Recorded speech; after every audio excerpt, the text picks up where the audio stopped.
ओम शांति।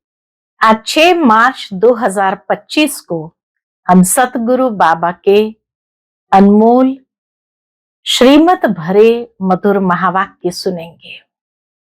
आज की मुरली से पहले गीत बजा है, छोड़ भी दे आकाश सिंहासन, इस धरती पर आ जाओ रे।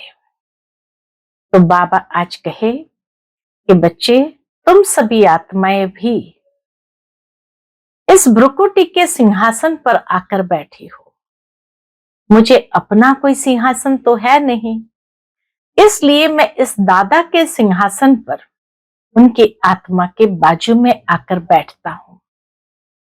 बाबा कहे, तुम जीव आत्माओं का सिंहासन यह आकाश तत्व है और शरीर बिगर तुम सभी आत्माओं का सिंहासन परम धाम है।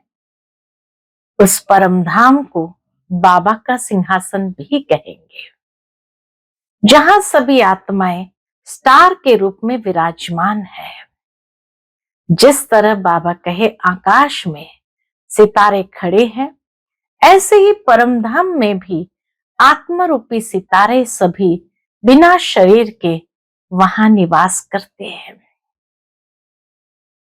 तो उस सिंहासन को छोड़ करके इस आकाश सिंहासन में भ्रुकुटी के अकाल तख्त पर बाबा आकर के विराजमान होते हैं। तो सुनते हैं आज के सतगुरु के वचन।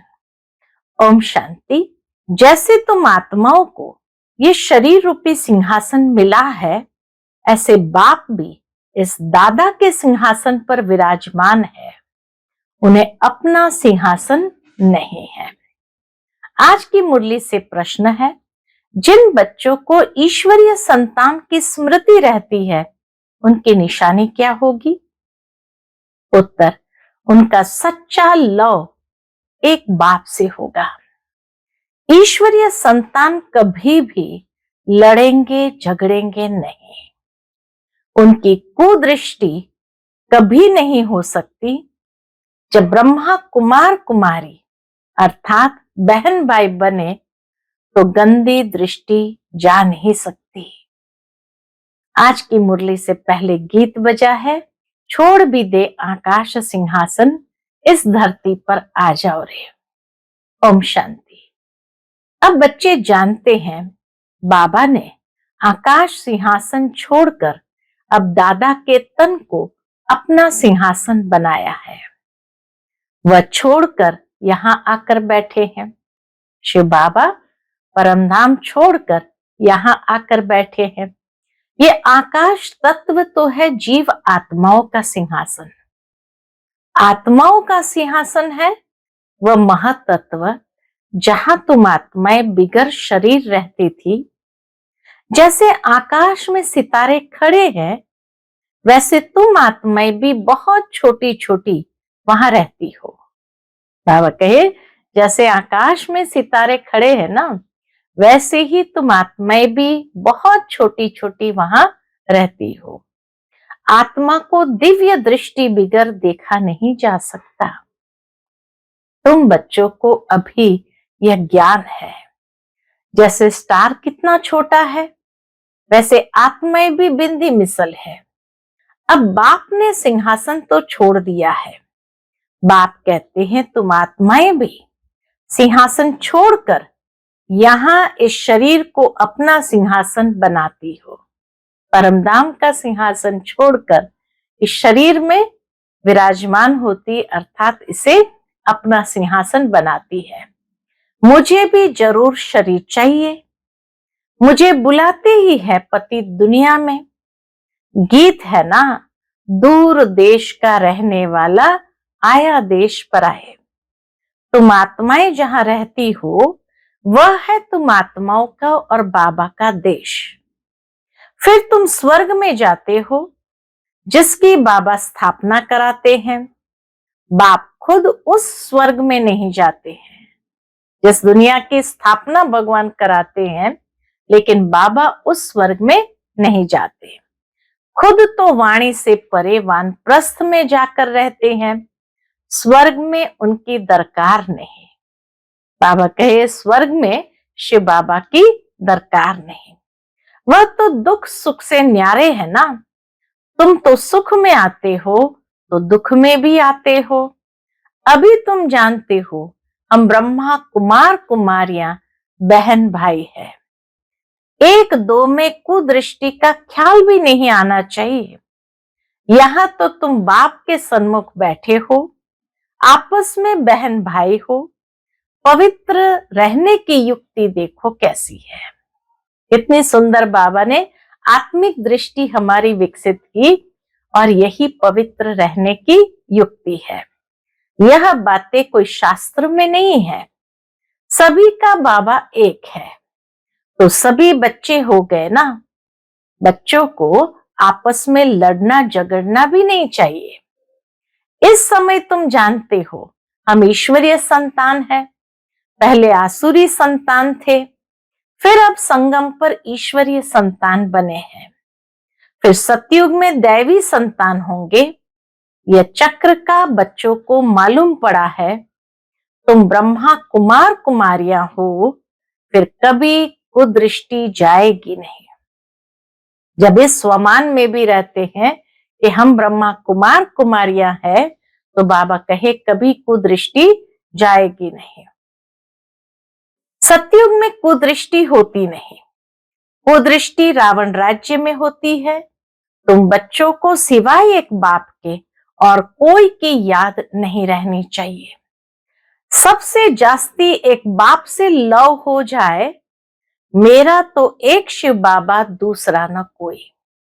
बाप कहते बच्चे अभी तुमको शिवालय में चलना है। शिव बाबा स्वर्ग की स्थापना कर रहे हैं। आधा कल्प रावण राज्य चला है जिससे दुर्गति को पाया है। रावण क्या है, उसको जलाते क्यों है, यह भी कोई नहीं जानते। शिव बाबा को भी नहीं जानते। जैसे देवियों को सजा करके पूजा करके डुबोते हैं, शिव बाबा कभी मिट्टी का लिंग बनाए, पूजा आदि कर फिर मिट्टी मिट्टी में मिला देते हैं। वैसे रावण को भी बनाकर फिर जला देते हैं। समझते कुछ भी नहीं है। कहते भी है अभी रावण राज्य है, राम राज्य स्थापन होना है। गांधी भी राम राज्य चाहते थे, तो इसका मतलब रावण राज्य है ना। राम राज्य की चाहना तो तभी होगी जब सामने रावण राज्य होगा।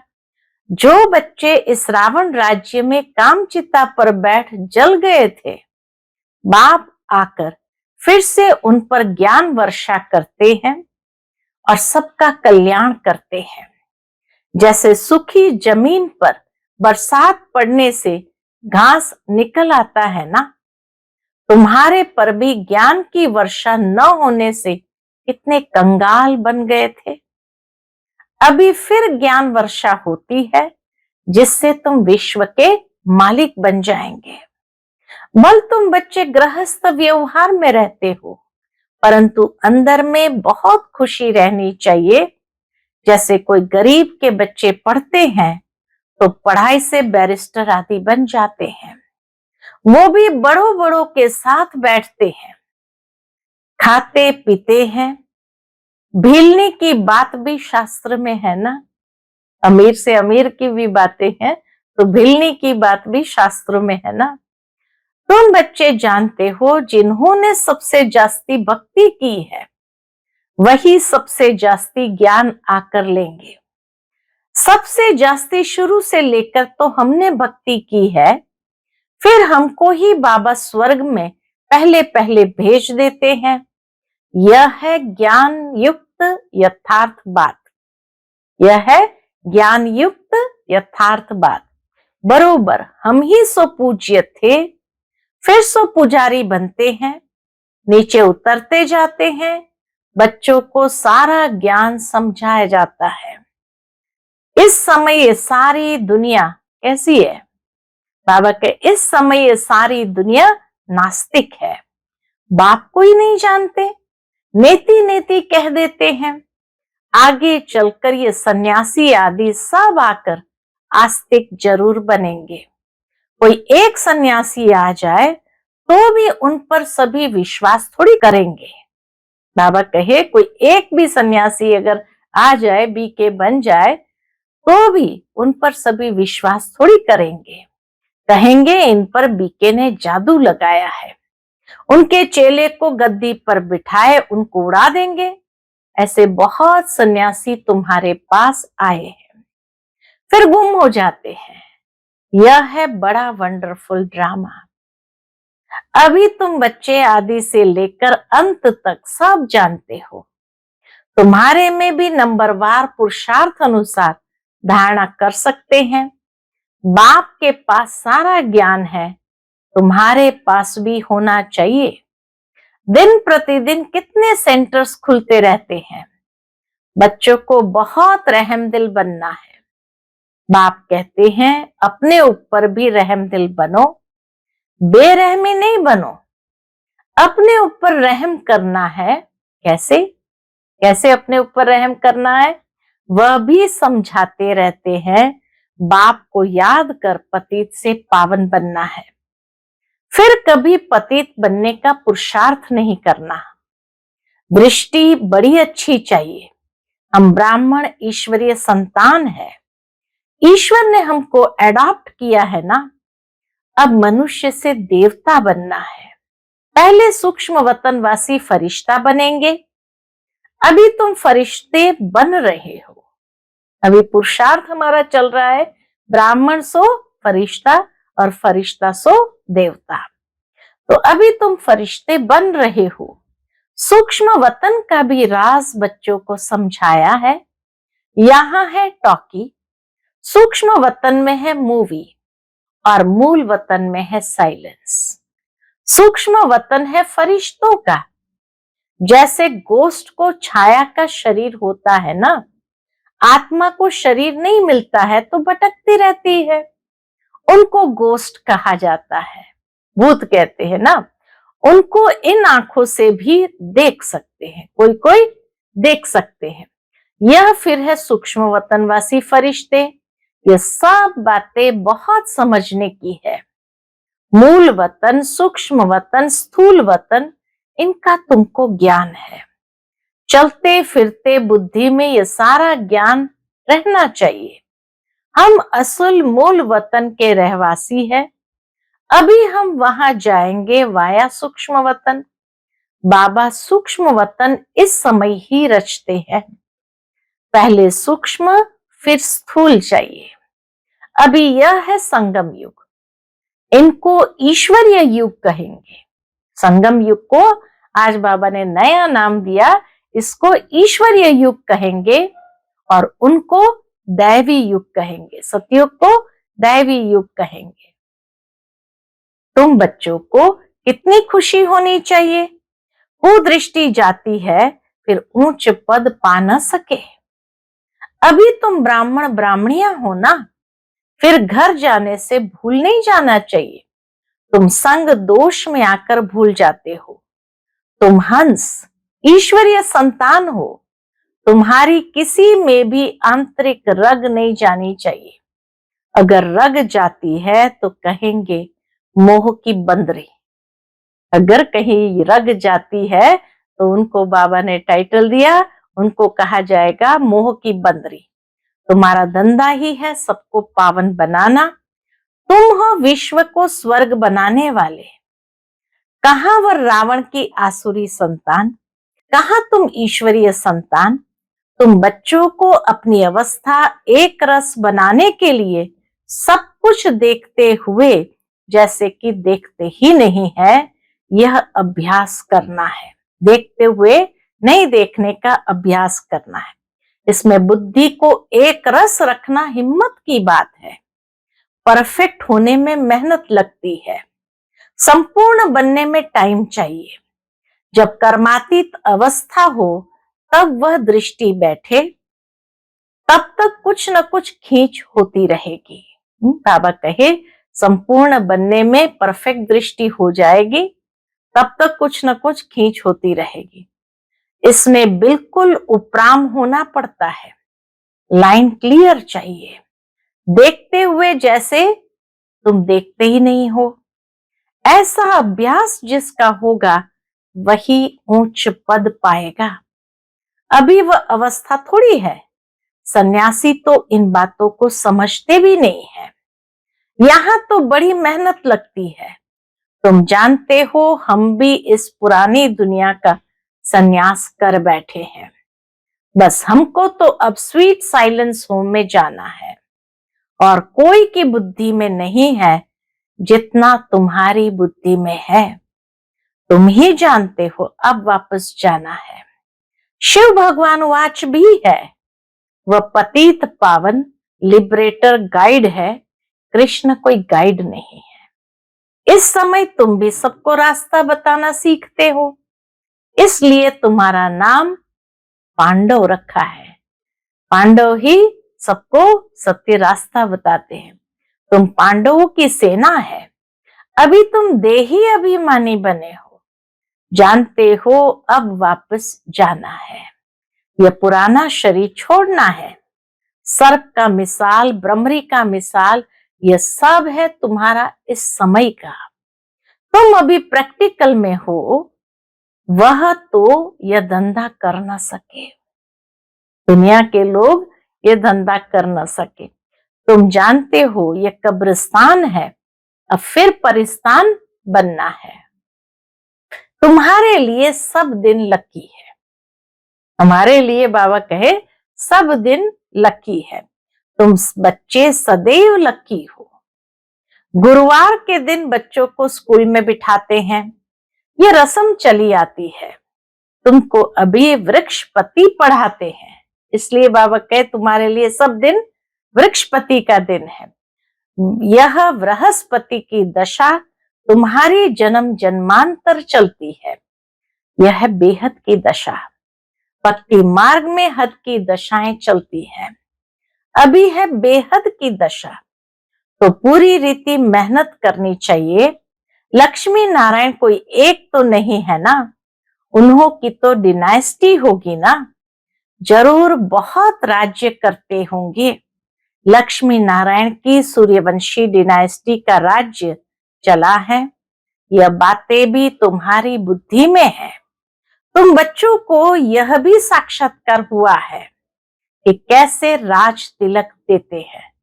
सतयुग त्रेता में कैसे राज तिलक दिया जाता, यह भी बाबा कहे तुम बच्चों को साक्षात्कार हुआ है। सूर्यवंशी फिर चंद्रवंशी को कैसे राज्य देते हैं। माँ बाप बच्चे का पांव धोकर राज तिलक देते हैं, राज्य भाग्य देते हैं। सतयुग में माता पिता पांव धोकर, बच्चों के पांव धोकर राज तिलक देते हैं, राज्य भाग्य देते हैं। ये साक्षात्कार आदि सब ड्रामा में नोंद है। इसमें तुम बच्चों को मूंझने की दरकार नहीं है। तुम बाप को याद करो, स्वदर्शन चक्रधारी बनो और दूसरों को भी बनाओ। तुम हो ब्रह्मा मुख वंशावली स्वदर्शन चक्रधारी सच्चे ब्राह्मण। कितना बड़ा टाइटल है। बाबा कहे तुम हो ब्रह्मा मुख वंशावली स्वदर्शन चक्रधारी सच्चे ब्राह्मण। शास्त्र में स्वदर्शन चक्र से कितनी हिंसाएं दिखाई है। अभी बाप तुम बच्चों को सच्ची गीता सुनाते हैं। यह तो कंठ कर लेनी चाहिए। यह गीता तो बाबा कहे कंठ कर लेनी चाहिए। कितना सहज है। तुम्हारा सारा कनेक्शन है ही गीता के साथ। गीता में ज्ञान भी है तो योग भी है। तुमको भी एक ही किताब बनाना चाहिए। योग का किताब अलग क्यों बनाना चाहिए। परंतु आजकल योग का बहुत नामाचार है, इसलिए नाम रखते हैं ताकि मनुष्य आकर समझे। आखिर यह भी समझेंगे कि योग एक बाप से लगाना है। जो सुनेंगे वह फिर अपने धर्म में आकर ऊंच पद पाएंगे। अच्छा, मीठे मीठे सिकिलते बच्चों प्रति माता पिता बाप दादा का याद प्यार और गुड मॉर्निंग। रूहानी बाप की रूहानी बच्चों को नमस्ते। हम सब रूहानी बच्चों की रूहानी माता पिता बाप दादा को याद प्यार, गुड मॉर्निंग और नमस्ते नमस्ते। शुक्रिया बाबा, शुक्रिया। आज की मुरली से धारणा के लिए मुख्य सार है। पहली पॉइंट, अपने ऊपर आप ही रहम करना है। अपनी दृष्टि बहुत अच्छी पवित्र रखनी है। ईश्वर ने मनुष्य से देवता बनाने के लिए एडॉप्ट किया है, इसलिए पतित बनने का कभी ख्याल भी न आए। दूसरी पॉइंट, संपूर्ण कर्मातीत अवस्था को प्राप्त करने के लिए सदा उपराम रहने का अभ्यास करना है। इस दुनिया में सब कुछ देखते हुए भी नहीं देखना है। इसी अभ्यास से अवस्था एक रस बनानी है। आज का बाप दादा का मधुर वरदान हम बच्चों के प्रति है, हर कदम में पद्मों की कमाई जमा करने वाले सर्व खजानों से संपन्न व तृप्त आत्मा भव। हर कदम में पद्मों की कमाई जमा करने वाले सर्व खजानों से संपन्न व तृप्त आत्मा भव। जो बच्चे बाप की याद में रहकर हर कदम उठाते हैं, वह कदम कदम में पद्मों की कमाई जमा करते हैं। इस संगम पर ही पद्मों की कमाई की खान मिलती है। संगम युग है जमा करने का युग। अभी जितना जमा करना चाहो उतना कर सकते हो। एक कदम अर्थात एक सेकंड भी बिना जमा के न जाए, अर्थात व्यर्थ न हो। सदा भंडारा भरपूर हो। अप्राप्त नहीं कोई वस्तु, ऐसे संस्कार हो। जब अभी ऐसी तृप्त व संपन्न आत्मा बनेंगे, तब भविष्य में अखुट खजानों के मालिक होंगे। आज का स्लोगन है, कोई भी बात में अपसेट होने के बजाय नॉलेजफुल की सीट पर सेट हो। कोई भी बात में अपसेट होने के बजाय नॉलेजफुल की सीट पर सेट रहो। फिर मातेश्वरी जी के अनमोल महावाक्य है, टाइटल है, आधा कल्प ज्ञान ब्रह्मा का दिन और आधा कल्प भक्ति मार्ग ब्रह्मा की रात। आधा कल्प है ब्रह्मा का दिन, आधा कल्प है ब्रह्मा की रात। अब रात पूरी हो सवेरा आना है। अब परमात्मा आकर अंधियारे की अंत कर सोजरे की आदि करता है। ज्ञान से है रोशनी, भक्ति से है अंधियारा। गीत में भी कहते हैं, इस पाप की दुनिया से दूर कहीं ले चल, चित्त चैन जहां पावे। यह है बेचैन दुनिया, जहां चैन नहीं है। मुक्ति में न है चैन न है बेचैन। सतयुग त्रेता है चैन की दुनिया। जिस सुखधाम को सभी याद करते हैं, तो अब तुम चैन की दुनिया में चल रहे हो। वहां कोई अपवित्र आत्मा जा नहीं सकती। वह अंत में धर्मराज के डंडे खाए कर्म बंधन से मुक्त हो शुद्ध संस्कार ले जाते हैं, क्योंकि वहां न अशुद्ध संस्कार होते न पाप होता है। जब आत्मा अपने असली बाप को भूल जाती है, तो यह भूल भुलैया का अनादि खेल हार जीत का बना हुआ है। इसलिए अपन इस सर्वशक्तिवान परमात्मा द्वारा शक्ति ले विकारों के ऊपर विजय पहन 21 जन्मों के लिए राज्य भाग्य ले रहे हैं। अच्छा, ओम शांति। आज का अव्यक्त इशारा, सत्यता और सभ्यता रूपी कल्चर को अपनाओ। आपके बोल में स्नेह भी हो, मधुरता और महानता भी हो, सत्यता भी हो, लेकिन स्वरूप की नम्रता भी हो। निर्भय होकर अथॉरिटी से बोलो, लेकिन बोल मर्यादा के अंदर हो। दोनों बातों का बैलेंस हो। जहां बैलेंस होता है, वहां कमाल दिखाई देती है और वह शब्द कड़े नहीं मीठे लगते हैं। तो अथॉरिटी और नम्रता दोनों के बैलेंस की कमाल दिखाओ। यही है बाप की प्रत्यक्षता का साधन। अच्छा, ओम शांति।